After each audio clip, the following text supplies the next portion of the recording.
Naam, shukrani sana Eden Bahati kwa kuweza kutupitisha katika habari za michezo na burudani, na taarifa hizo basi ndizo ambazo zinatamatisha habari yetu ya kutwa nzima ya leo kutoka hapa Channel 10+. Mimi ni Fatma Hassan, na sasa ni kuache na utabiri wa hali ya hewa kwa saa 24 zijazo. Nikutakia usiku mwema.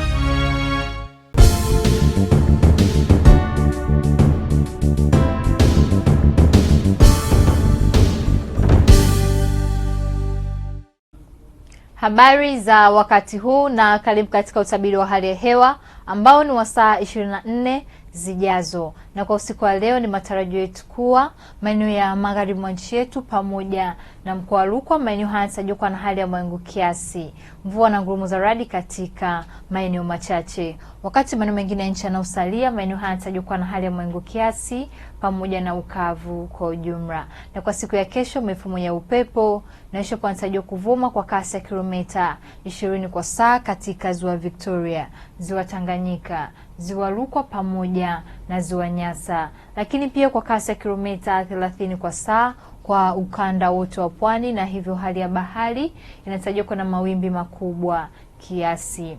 Na mifumo ya anga bado inaendelea kuonyesha uwepo wa viashiria vya mvua katika baadhi ya maeneo yanayozunguka ziwa Victoria, magharibi mwa nchi yetu, maeneo ya nyanda za juu kusini magharibi pamoja na kusini mwa nchi yetu. Na kwa siku ya kesho ni matarajio yetu kuwa mikoa ya Kagera, Geita, Mwanza, Shinyanga, maeneo ya magharibi mwa nchi yetu pamoja na mkoa wa Rukwa, maeneo haya yanatarajiwa kuwa na hali ya mawingu kiasi, mvua na ngurumo za radi katika maeneo machache pamoja na vipindi vya jua. Mikoa ya Mbeya, Songwe, Iringa, Njombe pamoja na Ruvuma, maeneo haya yanatarajiwa kuwa na hali ya mawingu kiasi, mvua katika maeneo machache pamoja na vipindi vya jua. Wakati maeneo mengine ya nchi yanayosalia, maeneo haya yanatarajiwa kuwa na hali ya mawingu kiasi pamoja na vipindi vya jua.